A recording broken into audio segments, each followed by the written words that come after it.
पुरानी पेंशन की बहाली के मुद्दे पर आंदोलित सरकारी कर्मचारियों को साधने के लिए इंडिया गठबंधन अब काफी ज्यादा संजीदा दिखाई दे रहा है और इंडिया गठबंधन की तरफ से रोज नई नई रणनीति पर चर्चा हो रही है। अब चर्चा जो निकल कर सामने आई वो ये है कि इंडिया गठबंधन के नेताओं की तरफ से एक नया प्रतिनिधि तो बनाएगा, इसका ऐलान तो पहले ही कर दिया गया था। लेकिन इसी के साथ इंडिया गठबंधन के नेताओं ने एक और बड़ा फैसला कर लिया कि अब पुरानी पेंशन की बहाली के मुद्दे पर आंदोलित सरकारी कर्मचारियों के साथ सामंजस्य स्थापित करने के लिए इंडिया गठबंधन की हर एक रैली में जो बड़ा नेता होगा, जो उस रैली की अध्यक्षता कर रहा होगा, वो पुरानी पेंशन की बहाली की मांग को जरूर पुरजोर तरीके से उठाएगा, जिसके नाते से सरकारी कर्मचारियों को यह संदेश दिया जा सके कि पुरानी पेंशन की बहाली को लेकर के इंडिया गठबंधन काफी ज्यादा गंभीर और संवेदनशील है। आपको बता दें कि यह फैसला उस समय लिया गया जब तमाम सरकारी कर्मचारियों के प्रतिनिधियों की तरफ से इस बात की शिकायत की गई थी कि जब चुनाव का समय आता है तो इंडिया गठबंधन हो या विपक्षी दल हो, वो लगातार पुरानी पेंशन की बहाली के मुद्दे पर एक दो रैली में बात करता है और इसके बाद चुप्पी साध लेता है।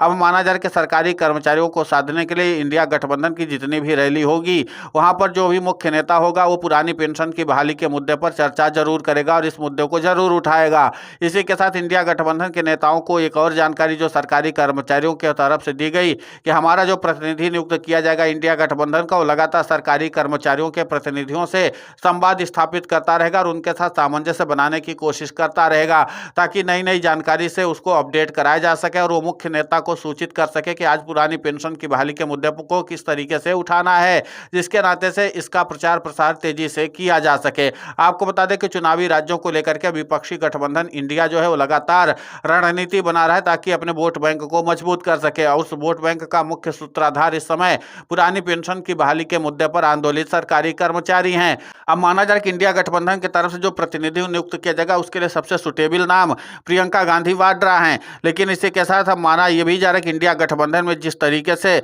संवेदनशीलता दिखाई दे रही पुरानी पेंशन की बहाली के मुद्दे को लेकर के, इसके बाद सरकारी कर्मचारियों की ताकत और बढ़ सकती है। आपको बता दें कि पिछले कई चुनावी राज्यों में पुरानी पेंशन की बहाली के मुद्दे पर आंदोलित सरकारी कर्मचारियों ने इस बात की आस लगाई थी कि उनके मुद्दे को पुरजोर तरीके से चुनावी रैली में उठाया जाएगा, लेकिन ऐसा हुआ नहीं। तमाम जो बड़े नेता आए वो पुरानी पेंशन की बहाली के मुद्दे को महाराष्ट्र और हरियाणा के चुनाव में चुप्पी साधे रह गए और इसी के नाते से प्रधानमंत्री नरेंद्र मोदी ने इसका मौके का फायदा उठा लिया। आपको बता दें कि उसी समय यूनिफाइड पेंशन स्कीम को लेकर के घोषणा हुई थी और उसके बाद 2-3 महीने में प्रधानमंत्री नरेंद्र मोदी ने चुनावी रैली में यूनिफाइड पेंशन स्कीम की तारीफ करते हुए तमाम बातों को कहा था, लेकिन इसके बाद इस बात की भी जानकारी दी थी कि इसके नाते से सरकारी कर्मचारियों का भविष्य सुधर सकता है, जबकि इंडिया गठबंधन की तरफ से ऐसी कोई बात नहीं कही गई जिसके नाते से यूनिफाइड पेंशन स्कीम को खारिज किया जा सके। इसीलिए सरकारी कर्मचारियों में घोर निराशा देखने को मिली थी। जो सरकारी कर्मचारी भारी उत्साह से वोट की चोट के जरिए एक बार फिर से केंद्र की नरेंद्र मोदी सरकार के साथ साथ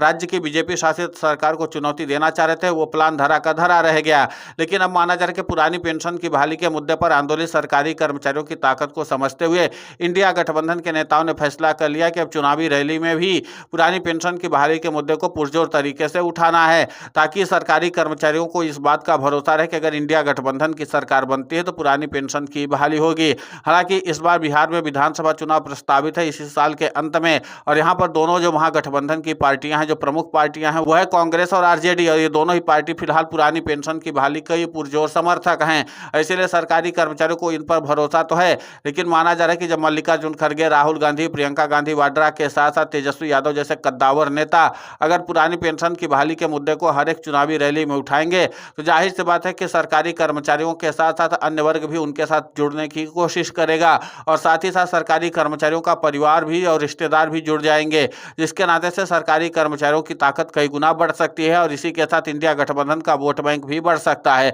अब माना जा रहा है कि प्रियंका गांधी वाड्रा जैसे अगर कद्दावर नेता को पुरानी पेंशन की बहाली के मुद्दे पर आंदोलित सरकारी कर्मचारियों का प्रतिनिधि अगर नियुक्त कर दिया गया और इसके बाद पुरानी पेंशन की बहाली के मुद्दे पर आंदोलित सरकारी कर्मचारियों के प्रतिनिधियों के साथ उनका संवाद अच्छे से होता गया तो जाहिर सी बात है कि आगे चल करके सरकारी कर्मचारी कोई बड़ा करिश्मा कर सकते हैं चुनावी राज्यों में। आपको बता दें कि आगामी बिहार के विधानसभा चुनाव को लेकर के इंडिया गठबंधन काफी ज्यादा संवेदनशील है और लगातार अपने वोट बैंक को मजबूत करने की कवायद में जुटा हुआ है। लेकिन अभी पुरानी पेंशन की बहाली के मुद्दे पर आंदोलित सरकारी कर्मचारियों के प्रतिनिधि को लेकर कोई आधिकारिक ऐलान नहीं किया गया है, बल्कि माना जाए कि जब इंडिया ब्लॉक की राष्ट्रीय स्तर की बैठक की जाएगी उसमें ही पुरानी पेंशन की बहाली के मुद्दे पर आंदोलित सरकारी कर्मचारियों के प्रतिनिधि की घोषणा की जाएगी ताकि पुरानी पेंशन की बहाली के मुद्दे पर आंदोलित सरकारी कर्मचारियों के साथ सामंजस्य सामंजस्य स्थापित किया जा सके। लेकिन इतना तो तय है कि एनडीए को अगर चुनौती देनी तो इंडिया गठबंधन को पुरानी पेंशन की बहाली के मुद्दे को पुरजोर तरीके से उठाना ही पड़ेगा। और अगर इंडिया गठबंधन ऐसा करने में सफलता हासिल कर लेता है तो ठीक उसी तरीके से